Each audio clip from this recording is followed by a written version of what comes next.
Nararanas ngayon ang bansa ng tinatawag na La Nina condition kung saan mas malakas po ang easterlies o hangin mula ho sa silangan. Nagre-resulta po sa mga pag-ulan kapag nagtagpo ang mainit at malamig na hangin o yung shear line.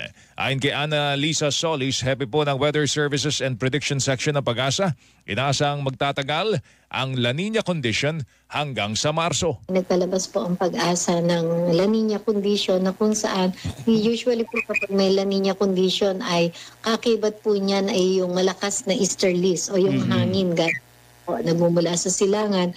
So dahil nga po yung shear line ay yung pong pagtatagpo ng malamig at mainit na hangin. So yung mainit na hangin na easterlies, so yan po yung nagko-contribute na nagbibigay po ng karagdagang moisture para po magkaroon tayo ng mga ganyang katitinding shear line.